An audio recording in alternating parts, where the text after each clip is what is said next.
Hello friends, welcome to my channel. Picture अभी बाकी है और इन वीडियो में हम एक्सप्लेन करते हैं दुनिया में बनी कुछ अच्छी मूवीज को। तो दोस्तों, अभी तक भी हमारे कई सारे व्यूअर हैं जो हमारे वीडियो रेगुलर तो देखते हैं, पर उन्होंने अभी तक भी हमारे चैनल को सब्सक्राइब नहीं किया। और इससे होता यह है कि हम कई सारे अच्छे वीडियो डालते हैं, पर वो वीडियो हमारे व्यूअर्स के पास नहीं पहुंच पाते और वो वीडियो अच्छे होने के बावजूद भी यूट्यूब वीडियोस की भीड़ में कहीं खोकर रह जाते हैं। इसलिए दोस्तों, आप हमारे चैनल को ज्यादा से ज्यादा सब्सक्राइब कीजिए ताकि हमारे वीडियो आते ही हम सभी व्यूअर्स के पास पहुंच पाए। यदि आपको ये वीडियो पसंद आता है तो कमेंट सेक्शन में यस टाइप कीजिए और नहीं आता है तो नो टाइप कीजिए और वीडियो को लाइक जरूर कीजिए। तो दोस्तों, आज की हमारी मूवी है आफ्टर और मूवी की शुरुआत में हम आना को देखते हैं। आना एक बस में सफर कर रही होती है और वो पूरी बस खाली थी। तभी उस बस में एक फ्रेडी नाम का लड़का आकर बैठता है और आना को अकेला बैठा देख फ्रेडी आना के सामने वाली सीट पर आकर बैठ जाता है और आना से बात करने लगता है। फ्रेडी पूछता है, आप काम क्या करती हो? आना कहती है, मैं एक हॉस्पिटल में नर्स हूँ। और आप क्या करते हो? फ्रेडी कहता है, मैं प्रोजेक्ट चलाने का काम करता हूँ दिन में और रात में मैं आर्टिस्ट का काम करता हूँ। आना कहती है, तो तुम एक आर्टिस्ट भी हो, तो तुम किस प्रकार की आर्ट पर काम करते हो? फ्रेडी कहता है, मैं एक तरह से कॉमिक्स जैसे स्केच बनाता हूँ, मैं तुम्हें अपना काम बताता हूँ। फ्रेडी आना के पास आकर बैठता है और वो उसे अपनी स्केच बुक दिखाने लगता है। उस स्केच बुक में कई सारे स्केच बने थे जो कि फ्रेडी ने ही बनाए थे। फ्रेडी के पास बैठने से आना थोड़ा इनसिक्योर फील करती है और वो कहती है, हाँ, अच्छे स्केच बनाए हैं। फ्रेडी आना को देखता है और एक पेपर लेकर आना का स्केच बनाने लगता है और वह आना को उसका स्केच बनाकर दिखाता है। आना वो स्केच देखकर फ्रेडी को उसके पास वाली सीट खाली करने को कहती है। फ्रेडी वापस अपनी सीट पर जाकर बैठ जाता है और वो फिर से आना से बात करने लगता है। तभी जिस बस में वो बैठे थे उस बस का एक भयानक एक्सीडेंट होता है।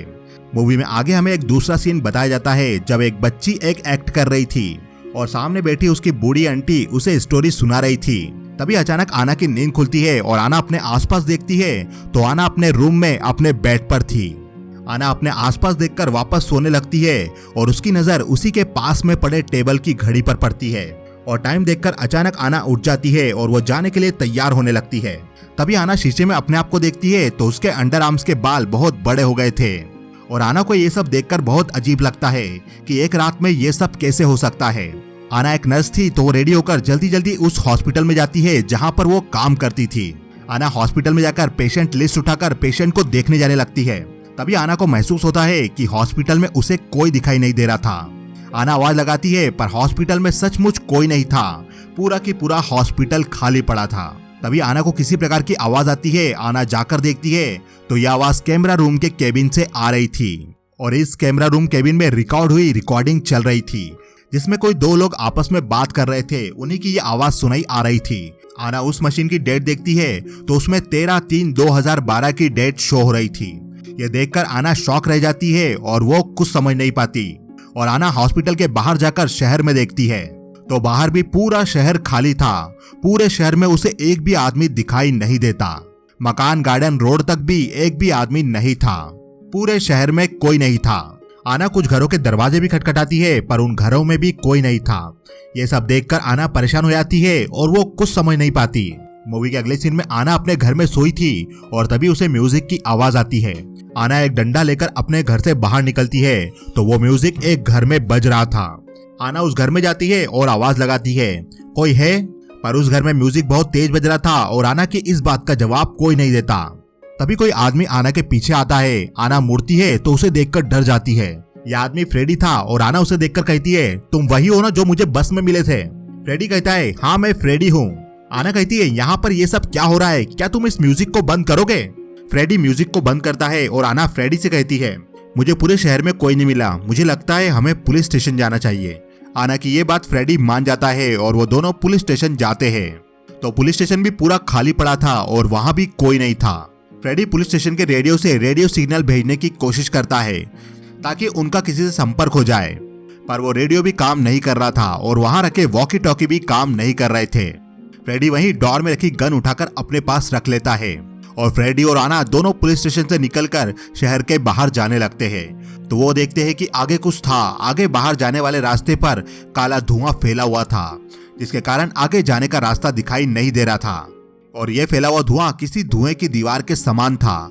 ये सब देखकर आना और फ्रेडी कुछ समझ नहीं पाते और वो दोनों ये सब देखकर शॉक थे और वो दोनों शहर से बाहर जाने वाले दूसरे रास्ते पर जाते हैं तो वहां भी उनके सामने वैसी ही धुएं की दीवार थी। फ्रेडी नीचे देखता है तो वो देखता है ये धुएं की दीवार धीरे धीरे उनकी तरफ बढ़ रही थी। इसलिए फ्रेडी और आना दोनों वहां से जल्दी से कार लेकर निकल जाते हैं। वो दोनों शहर के दूसरे रास्तों पर भी जाते हैं पर वहां भी उनके सामने वैसी ही धुएं की दीवार खड़ी थी। यानी वो पूरा शहर वैसी ही धुएं की दीवार से घिरा हुआ था और ये धुआं धीरे धीरे उनकी तरफ बढ़ रहा था। आना और फ्रेडी शहर में ही घूमने लगते हैं ताकि उन्हें कोई मिल जाए। तभी आना को कुछ नजर आता है जिसे देखकर आना अपनी गाड़ी रोकती है और उस तरफ जाती है। वो एक रेस्टोरेंट था और उस रेस्टोरेंट को देखकर आना कहती है जब मैं बच्ची थी तब ये यहीं पर हुआ करता था। आना और फ्रेडी उस रेस्टोरेंट में जाते हैं तो उस रेस्टोरेंट में कई सारे लोग बैठे हुए थे। आना और फ्रेडी उस रेस्टोरेंट में बैठे लोगों से बात करने की कोशिश करते हैं पर उनसे कोई भी बात नहीं कर रहा था और ना ही उन्हें कोई देख रहा था। फ्रेडी आना से कहता है मुझे लग रहा है ये लोग हमें देख और सुन नहीं पा रहे। फ्रेडी रेस्टोरेंट के बाहर जाता है तो वहाँ भी लोग आ जा रहे थे। फ्रेडी उनसे ही बात करने की कोशिश करता है पर वहाँ भी वो लोग वैसा ही व्यवहार कर रहे थे जैसा रेस्टोरेंट के अंदर बैठे हुए लोग कर रहे थे। रेस्टोरेंट के अंदर ही एक बूढ़ी लेडी बैठी हुई थी और उसके सामने एक बच्ची बैठी थी। उन दोनों को बैठा देख आना चौंक जाती है और उन्हें देखने लगती है, उनकी बातों को सुनने लगती है। वो बूढ़ी लेडी उस बच्ची की आंटी थी और उस बच्ची का नाम आना था। जी हाँ दोस्तों, आना यहाँ पर अपने बचपन का बिताया हुआ समय ही देख रही थी जब वो अपने जन्मदिन पर अपनी आंटी के साथ उस रेस्टोरेंट में गई थी। आना अपनी आंटी को हाथ लगाती है और वैसे ही उसके सामने से सब लोग गायब हो जाते हैं। अब उस रेस्टोरेंट में कोई नहीं था, सिर्फ आना थी। फ्रेडी अंदर आकर पूछता है यहाँ पर क्या हुआ। आना कहती है फ्रेडी मैंने अपने आप को यहीं पर बैठा हुआ देखा जब मैं बच्ची थी 11 साल की और मैं अपने जन्मदिन पर अपनी आंटी के साथ यहाँ पर आई थी और मैंने वही सब देखा। ये सब देखकर आना शांत बैठी थी। तभी फ्रेडी आना के पास आकर बैठता है और कहता है मुझे बताओ तुम्हें क्या क्या याद है जब हम लोग उस बस में बैठे थे। आना कहती है जब मेरी नींद खुली तब मैं बेड पर थी और मैं लेट हो गई थी ऑफिस जाने के लिए और मैं जल्दी जल्दी ऑफिस गई। फ्रेडी कहता है जब मुझे होश आया तब मैं स्टूडियो में था और मैं सोकर उठा था। मेरी दाढ़ी बड़ी थी। आना कहती है जैसे तुमने महीनों से शेव ना की हो ऐसी मेरे साथ भी कुछ ऐसा ही हुआ था पर मेरी दाढ़ी नहीं मेरे अंडर आर्म्स के बाल बढ़ गए थे। फ्रेडी कहता है हमें पता लगाना होगा यहाँ पर ये सब हो क्या रहा है। आगे फ्रेडी और एना दोनों साथ में थे और फ्रेडी उस धुएं की वॉल के पास में मेजरमेंट टेप रखता है ताकि उन्हें पता चल सके वो धुएं की दीवार किस स्पीड से उनकी तरफ बढ़ रही है और उसके बढ़ने की रफ्तार का अनुमान निकालकर फ्रेडी इस निष्कर्ष पर पहुंचता है कि उनके पास सिर्फ 64 से 65 घंटे बचे हैं, यानी तकरीबन 3 दिन, और 3 दिन बाद उनकी तरफ बढ़ने वाली धुएं की दीवार उनको घेर लेगी और उन्हें फिर उस दीवार का सामना करना होगा। आगे फ्रेडी और आना अपने लिए मॉल से सामान लेते हैं। तब आना पूछती है तुम्हें क्या लग रहा है यहाँ पर ये सब क्या हो रहा है। फ्रेडी कहता है हो सकता है सब लोग अंडरग्राउंड हो गए हो किसी सीवर लाइन या मेट्रो लाइन में किसी प्राकृतिक आपदा से बचने के लिए, या फिर हम लोग किसी पैरेलल यूनिवर्स में पहुंच गए हैं। आना कहती है पर कुछ ऐसा होता तो लाइफ होने के कुछ एग्जाम्पल तो मिलते। मैंने अब तक यहाँ पर कोई भी पक्षी आसमान में उड़ते हुए नहीं देखा और ना ही मैंने कोई कीड़ा देखा। फ्रेडी कहता है हाँ ये बात मैंने भी नोटिस की है। तभी आना को कुछ याद आता है और आना कहती है मुझे कुछ याद आया, मैं तुम्हें कुछ दिखाना चाहती हूँ। आना फ्रेडी को उस हॉस्पिटल में ले आती है जहाँ पर वो काम किया करती थी और आना फ्रेडी को उस हॉस्पिटल के कैमरा रूम में ले जाती है जिस रूम से उसे रिकॉर्डिंग की हुई किसी की आवाज सुनाई आ रही थी। आना फ्रेडी को रिकॉर्डिंग मशीन की वो आवाज सुनाकर कहती है मुझे लगता है ये किसी की रिकॉर्ड की हुई आवाज है जो यहाँ पर रिकॉर्ड हुई है। और फ्रेडी रिवाइंड करके उस पूरी आवाज को सुनता है। उस रिकॉर्ड की हुई आवाज में पहला आदमी दूसरे आदमी से पूछता है इसके बारे में आपकी क्या राय है। दूसरा आदमी कहता है टेक्निकली थोड़ी बहुत प्रोग्रेस लग रही है पर हाल ही में निकाले गए टेस्ट से पता चलता है दिमाग में थोड़ी हलचल हो रही है, पर सही कहूँ तो अब हमारे पास इसे बचाने का कोई ऑप्शन नहीं है, सारे रास्ते बंद हो चुके हैं। पहला आदमी कहता है ओके हम इसे कुछ दिन और देखते हैं। आना कहती है इनकी बातें सुनकर लग रहा है ये किसी के ब्रेन की स्थिति के बारे में बात कर रहे हैं और ऐसा लग रहा है वो पेशेंट लाइफ सिस्टम सपोर्ट पर है, उसकी स्थिति खराब है और ये दोनों उसी की बात कर रहे हैं। तभी रिकॉर्डिंग में पहले आदमी की आवाज आती है और वो कहता है ओके ये तुम्हारा लास्ट चांस है आना, जल्दी खड़ी हो जाओ। रिकॉर्डिंग की ये बात सुनकर आना और फ्रेडी दोनों शॉक रह जाते हैं। फ्रेडी कहता है यदि कोई इस हॉस्पिटल में है और वो कोमा में है तो उसे कहाँ पर रखा जाता है। फ्रेडी और आना कैमरा रूम से हॉस्पिटल के उस रूम में जाते हैं जहाँ पर कोमा के पेशेंट को रखा जाता था। उस रूम में एक हार्ट बीट शो करने वाली मशीन थी जो तेजी से चल रही थी। फ्रेडी उस मशीन को देखकर कहता है इसका क्या मतलब है। आना कहती है ये 120 की बीट पर है, यानी ये हाई है। फ्रेडी कहता है अब तुम अपनी हार्ट बीट चेक करो। आना वैसा ही करती है तो उसकी हार्ट बीट भी तेज चल रही थी। फ्रेडी कहता है अब तुम शांत होकर बैठो और अपने मन को शांत करो। आना वैसा ही करती है तो हार्ट बीट शो करने वाले मॉनिटर में हार्ट बीट स्पीड धीमी हो जाती है और आना की हार्ट बीट भी धीमी हो जाती है। ये देखकर आना कहती है तो तुम ये सोच रहे हो? फ्रेडी कहता है हाँ, हम तुम्हारी मेमोरी में है, तुम्हारी चेतना में है। फ्रेडी वहां से दूसरे रूम में जाने लगता है और आना कहती है पर ऐसा नहीं हो सकता, ये नामुमकिन है। फ्रेडी वहीं दूसरे रूम में जाकर वहां लगे मॉनिटर में हार्ट बीट देखता है तो उस मॉनिटर की हार्ट बीट धीमी चल रही थी। ये देखकर फ्रेडी आना को उसकी हार्ट बीट चेक करने को कहता है। आना फ्रेडी की हार्ट बीट चेक करती है तो फ्रेडी की हार्ट बीट उस मॉनिटर के हिसाब से ही चल रही थी, यानी धीमी चल रही थी। ये देखकर आना कहती है ये सच नहीं हो सकता और आज 14 मार्च भी नहीं है। फ्रेडी कहता है हो सकता है शायद आज 14 मार्च हो। आना कहती है तो तुम कह रहे हो जिस बस में हम बैठे थे वो 2 महीने पहले बैठे थे? फ्रेडी कहता है हाँ शायद, मुझे नहीं पता ये सच है या नहीं है, पर हमने जो रिकॉर्डिंग में बातें सुनी, जो बात 2 लोग कर रहे थे वो तुम्हारे बारे में ही कर रहे थे। हो सकता है हम इस दुनिया से 2 महीने के लिए कट गए हो, हम इस हॉस्पिटल में हो। आना कहती है तो आज हम कैसे उठे और पिछले 8 हफ्तों से क्या हुआ?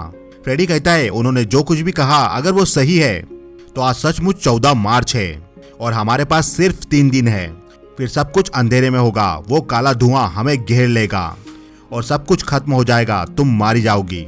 आना कहती है तो हम इन सब से बाहर कैसे निकले? फ्रेडी कहता है मुझे लगता है हम उस काले धुएं से गुजर सकते हैं। तो दोस्तों अब तक के सारे घटनाक्रम देखकर फ्रेडी और आना को समझ आता है कि शायद वो इस वक्त आना की मेमोरी में है, उसकी चेतना में है और जो भी उनके साथ हो रहा है वो आना की मेमोरी के अंदर चल रहा है और आना इस वक्त एक हॉस्पिटल में कोमा में है और जो काला धुआं उनकी तरफ बढ़ रहा है इसका मतलब है आना कोमा की स्थिति के बाद जल्द ही मरने वाली है। वो काला धुआं पूरी तरह से उनकी मेमोरी में छा जाएगा और मेमोरी सोचना बंद कर देगी। आना और फ्रेडी उस धुएं के पास जाते हैं ताकि वो उसके अंदर से निकल सके। दोनों उस धुएं के अंदर जाते हैं और वहाँ पर उन्हें कुछ दिखाई नहीं देता। थोड़ा आगे जाकर उनके सामने एक दरवाजा आता है और वो दरवाजा बंद था। फ्रेडी उस दरवाजे के पास जाने लगता है तो उसके पाँव के नीचे कुछ आता है। फ्रेडी देखता है तो उसके पाँव के नीचे ढेर सारी चाबियां पड़ी थी। फ्रेडी उन्हीं में से एक चाबी को उठाकर उस दरवाजे में लगाता है ताकि वो दरवाजा खुल जाए, पर उस दरवाजे से चाबी वापस बाहर गिर जाती है और वो दरवाजा नहीं खुलता। ये देखकर फ्रेडी दूसरी चाबी ढूंढने लगता है और आना को साइड में ही रखी एक मोटी चेन दिखाई देती है। आना कहती है ये चेन यहाँ पर क्यों है? फ्रेडी उस चेन के पास जाकर देखता है तभी उन्हें किसी के दहाड़ने की आवाज आती है जैसे कोई बड़ा राक्षस हो और ये देखकर आना और फ्रेडी वहाँ से भागते हैं। वो राक्षस भी उनकी तरफ बढ़ने लगता है, दहाड़ने लगता है और आना और फ्रेडी वहाँ से कार लेकर निकल जाते हैं। फ्रेडी और आना शहर के एक मॉल से एक बड़ी गन और कुछ सामान लेते हैं ताकि वो उस राक्षस से निपट सके। आना पूछती है अब हम क्या करने वाले हैं? फ्रेडी कहता है सारे जाने के रास्ते बंद है तो हम पानी के रास्ते जाने की कोशिश करेंगे। आना कहती है हमें अभी अभी पता चला है कि हम कोमा में है और 3 दिन में मर जाएंगे और अब हमारे सामने एक बड़ा राक्षस है जो शायद कहीं मेरे दिमाग में ही था। फ्रेडी कहता है तो हम क्या कर सकते हैं, हमें कोशिश करनी होगी। फ्रेडी नदी किनारे से एक पुरानी बोट निकालने लगता है तभी उसे कुछ नजर आता है। यह एक घर था और फ्रेडी उसे देखकर कहता है मैंने ये सालों पहले देखा था। फ्रेडी उस घर में जाता है तो वो देखता है कि उस घर में उसके सौतेले पिता उससे बात कर रहे थे जब वो छोटा था, पर फ्रेडी को उसके सौतेले पिता ज्यादा पसंद नहीं थे इसलिए वो उनसे बात करने में ज्यादा रुचि नहीं दिखा रहा था। पर उसके पिता उससे बात करने की कोशिश करते हैं और फ्रेडी ये सब देखकर दुखी होता है।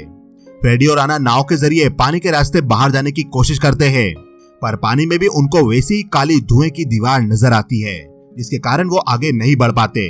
फ्रेडी और आना रात में घर में थे और तभी फ्रेडी को कुछ याद आता है। वो अपने बचपन में बनाई गई ड्राइंग्स को देखने लगता है और फ्रेडी वही ड्राइंग आना को भी दिखाता है। उन ड्राइंग में से एक ड्राइंग उस दरवाजे की थी जैसा दरवाजा उन्होंने धुएं के पीछे देखा था। ये देखकर आना कहती है ये तो वैसा ही दरवाजा है पर इन सब का कोई मतलब नहीं। फ्रेडी कहता है ऐसा भी हो सकता है कि ये सब कुछ रियल हो और हम किसी ऐसी जगह पर हो जहाँ हमारे साथ ये सब कुछ सच हो रहा हो। आना फ्रेडी की उस स्केच बुक में डेट देखती है तो उसमें डेट 23 अगस्त 1992 की थी। उस डेट को देखकर आना कहती है इसी डेट को तो मेरी आंटी की डेथ हुई थी। फ्रेडी पूछता है उस दिन तुमने और क्या किया था? आना याद करती है तो वो उसकी आंटी की डेथ के पहले एक कार्निवाल में गई थी। आना उस कार्निवाल में फ्रेडी को भी लेकर जाती है और उस कार्निवाल में बहुत से लोग थे। फ्रेडी वहाँ पर एक बच्चे को देखता है और वो बच्चा फ्रेडी का ही बचपन था जब बचपन में फ्रेडी अपने दोस्त के साथ उस कार्निवाल में आया था। आना भी कार्निवाल में अपने आप को देखती है जब वो छोटी थी और जब वो अपनी आंटी के साथ यहाँ पर आई थी। और वो भी अपनी आंटी के साथ एंजॉय कर रही थी। आना और फ्रेडी दोनों अपने बचपन का बिताया हुआ समय देख रहे थे और उस वक्त आना और फ्रेडी दोनों एक दूसरे से टकराते हुए गुजरते हैं। ये देखकर आना कहती है, हम दोनों पहले भी मिल चुके हैं और कार्निवल से मैं अपनी आंटी के साथ अपने घर पर गई थी।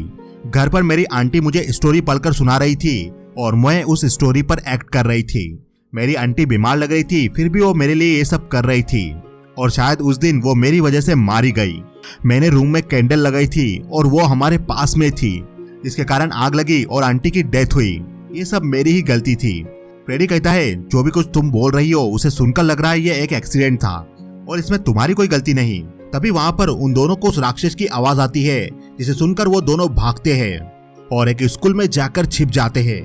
फ्रेडी स्कूल की खिड़की से देखता है तो वो राक्षस उसे नीचे कहीं नहीं दिखाई देता। तभी फ्रेडी को उसके पीछे से आवाज आती है, वो राक्षस स्कूल में घुस चुका था। ये सब सुनकर फ्रेडी और आना एक बेंच के नीचे छिप जाते हैं और वहां से उन्हें उसी राक्षस की परछाई नजर आ रही थी, जिसके गले में चेन बंधी थी और वो राक्षस थोड़ी देर बाद वहां से चला जाता है। आगे आना अपने घर पर थी और वो वहीं रखी स्टोरी बुक को देखती है, जिस बुक में से उसकी आंटी उसे स्टोरी सुनाया करती थी। तो उस बुक में एक राक्षस की स्टोरी लिखी थी जो इंसानों को खाता था। आना उस स्टोरी के बारे में फ्रेडी को बताती है। फ्रेडी कहता है, तो वो डोर मेरी कॉमिक बुक में से था और वो राक्षस तुम्हारी बचपन में सुनाई गई कहानी में से था। आना कहती है, तो हम उस राक्षस को कैसे मारेंगे? आना और फ्रेडी उस राक्षस को मारने की तैयारी करते हैं और वो सॉल्यूशन मिलाकर एक विस्फोटक बनाते हैं और उस विस्फोटक को एक पुतले के पास रख देते हैं ताकि जब भी वो राक्षस उस पुतले के पास में आए वो विस्फोटक फट जाए। आना और फ्रेडी दोनों उस राक्षस का वेट करने लगते हैं। तभी वो राक्षस उस पुतले के पास आता है। फ्रेडी उस विस्फोटक का तार खींचता है पर वो विस्फोटक नहीं फटता। ये देखकर फ्रेडी उस राक्षस पर गन से फायर करने लगता है पर उसका निशाना नहीं लगता। आना फ्रेडी से गन लेकर उस पर फायर करती है, जिसके कारण वो विस्फोटक फट जाता है। आना और फ्रेडी उस विस्फोटक के पास में जाकर देखते हैं तो वहां पर अब वो राक्षस नहीं था, वहां पर उसकी मोटी चेन पड़ी थी। ये देखकर डर के कारण आना और फ्रेडी वहां से भाग जाते हैं और वो वहां से भागकर एक चर्च में जाकर छिप जाते हैं। वहां पर वो दोनों आपस में बात करने लगते हैं। तभी आना के पेट में दर्द होने लगता है, उसे उल्टी होने लगती है। फ्रेडी आना को शांत करके उसे सुला देता है और फ्रेडी चर्च की खिड़की से बाहर देखता है तो वो राक्षस चर्च के बाहर ही खड़ा था। फ्रेडी अपनी गन लेकर उस राक्षस को मारने बाहर जाने लगता है और आना फ्रेडी को रोकती है पर फ्रेडी नहीं रुकता, वो बाहर चला जाता है। आना को चर्च के बाहर से कुछ आवाजें आने लगती है और वो बाहर जाकर देखती है तो वो देखती है वो राक्षस फ्रेडी को अपने साथ घसीटकर ले जा रहा था। ये देखकर आना रोने लगती है, वो दुखी होती है और आना गुस्से में चर्च के अंदर एक लकड़ी को तोड़कर उसे नुकीला करके उसके साथ चर्च से बाहर आती है। तभी आना को अपना घर दिखाई देता है और वो उसमें चली जाती है। तो वहां पर आना देखती है उसकी आंटी उसे स्टोरी सुना रही थी और आना उस स्टोरी पर एक्ट कर रही थी। तभी बाहर फ्रेडी और उसके दोस्त आते हैं और फ्रेडी अपने दोस्तों से कहता है, ये घर भूतिया है, वार के समय ये एक हॉस्पिटल हुआ करता था, यहाँ पर मरे हुए लोग अब भूत बन चुके हैं और वो अभी भी यहीं पर रहते हैं। फ्रेडी ये बात अपने दोस्तों को इसलिए बता रहा था ताकि वो अपने दोस्तों को बता सके कि उसमें कितना दम है, वो किसी से नहीं डरता। और ये बताने के लिए फ्रेडी एक पत्थर उठाकर उस घर में फेंकता है और फ्रेडी का फेंका वो पत्थर वहीं रखी कैंडल में पड़ता है और उस कैंडल के कारण पर्दे में आग लग जाती है और आना की आंटी के कपड़े भी उस आग में जल जाते हैं और आना की आंटी भी उस आग में जल रही थी। ये देखकर फ्रेडी और उसके दोस्त वहां से भाग जाते हैं। ये सब होते हुए आना देख रही थी। आना घूमती है तो उसके सामने फ्रेडी था और वो घायल था। आना फ्रेडी के पास आती है तो फ्रेडी बुरी तरह घायल था और वो मर जाता है। आना दुखी होती है, वो रोती है। तब वो राक्षस आना के सामने खड़ा था। आना उस राक्षस के पास जाती है और उसे मारने की कोशिश करती है पर वो राक्षस आना को मारता है। आना अपने पास रखी वही नुकीली लकड़ी उठाती है और तभी वो राक्षस आना पर हमला करता है और वो नुकीली लकड़ी लगने के कारण वो राक्षस मर जाता है। उस राक्षस की छाती पर कुछ लगा था और आना उसे वहां से निकालती है और आना फ्रेडी के पास जाती है। तब उस घर में वही काला धुआं भरने लगा था। आना की वापस आंख खुलती है तो वो उस दरवाजे के पास थी। आना उस राक्षस की छाती से निकाली गई चाबी को उस दरवाजे पर लगाती है और वो दरवाजा खुल जाता है और आना फ्रेडी को लेकर उस दरवाजे के पीछे चली जाती है। तभी आना को होश आ गया था और वो उस हॉस्पिटल से कोमा से उठ गई थी। आना उठकर बाहर आती है और वो फ्रेडी के रूम में जाती है पर वहां पर फ्रेडी नहीं था। बस में जब आना और फ्रेडी बात कर रहे थे तब फ्रेडी ने आना को उसके घर का पता बताया था। आना फ्रेडी के घर पर जाती है और दरवाजा खटखटाती है। अंदर से एक लेडी उसके घर का दरवाजा खोलती है आना कहती है मैं फ्रेडी से मिलने आई हूँ। वो लेडी कहती है मैं उनकी केयर टेकर हूँ, आप अंदर आइए। और वो लेडी आना को फ्रेडी के पास ले जाती है। उस बस एक्सीडेंट के बाद फ्रेडी चोटिल हो गया था और वो व्हील चेयर पर था। आना फ्रेडी से मिलती है तो फ्रेडी आना से कहता है तुम वही हो ना जो मुझे बस में मिली थी। आना कहती है क्या मैं तुम्हें याद हूँ? फ्रेडी कहता है मुझे याद है, हमने आपस में बहुत सारी बातें की थी। फ्रेडी की केयर टेकर आना को बोलती है फ्रेडी को अब पिछला कुछ याद नहीं, जो बीत गया है वो उसे भूल गया है, पर उसे तुम अच्छी तरह से याद हो। वो केयर टेकर आना को फ्रेडी की बनाई हुई स्केच बुक दिखाती है और कहती है उसे अभी भी कुछ सपने आते हैं और उन्हें टुकड़ों में याद करके उसने ये स्केच बनाए हैं। आना वो स्केच बुक देखती है तो उसमें आना और फ्रेडी का स्केच था और फ्रेडी ने उस स्केच बुक में वो धुएं की दीवार भी बना रखी थी और उसने स्केच में वो दरवाजा भी बनाया था, जो दरवाजा आना ने कोमा में देखा था। आना कहती है मैं फ्रेडी के साथ कुछ समय बिताना चाहती हूँ। आगे आना फ्रेडी के स्केच देख रही थी, तभी वहाँ पर फ्रेडी आता है और आना फ्रेडी को वो स्केच दिखाती है जो फ्रेडी ने आना के लिए बनाया था। फ्रेडी आना को हाथ लगाता है और आना फ्रेडी को किस करने लगती है और मूवी यहीं खत्म हो जाती है। तो दोस्तों इस कहानी को लेकर आपके मन में भी कई सारे सवाल उठे होंगे, जैसे कि फ्रेडी ने एक्सीडेंट के बाद वो स्केच बनाए थे जब वो व्हील चेयर पर था और आना कोमा में थी, तो उसने कोमा की स्थिति में वो सब कैसे देखा, वो धुएं की दीवार, वो दरवाजा। तो दोस्तों इसका जवाब है जब फ्रेडी आना के साथ बस में था तो वो उसे अपनी स्केच बुक दिखाता है और फ्रेडी की स्केच बुक में कई सारे स्केच बने थे, वैसी ही धुएं की दीवार बनी थी और वैसा ही दरवाजा बना था। तो जो कुछ भी विजुअलाइज कर फ्रेडी ने अपनी स्केच बुक में बनाया था, आना ने अपने एक्सीडेंट से पहले वही सब देखा था और बस के एक्सीडेंट के बाद वो कोमा में गई थी और कोमा में उसने वही सब देखा जो स्केच फ्रेडी ने बनाए थे और उसने सुनसान शहर में अपने साथ सिर्फ फ्रेडी को ही देखा, क्योंकि फ्रेडी एक्सीडेंट के जस्ट पहले उसके साथ था, इसलिए वही उसे कोमा में याद आ रहा था। आना की आंटी आना को एक राक्षस की कहानी सुनाया करती थी, इसलिए कोमा में भी आना उसी राक्षस को देखती थी। हॉस्पिटल की मशीन में आना को रिकॉर्ड की हुई डॉक्टर की आवाज इसलिए आती है क्योंकि जब आना कोमा में थी तब डॉक्टर उसके पास ये बातें कर रहे होंगे और यही बात उसके माइंड में रिकॉर्ड हो गई होगी। एक्सीडेंट के पहले आना ने जो कुछ भी देखा वही सब उसने कोमा में देखा था। अब दोस्तों एक सवाल और है, जब आना के आंटी की ड्रेस में आग लगी थी तब क्या वो पत्थर फ्रेडी ने ही फेंका था?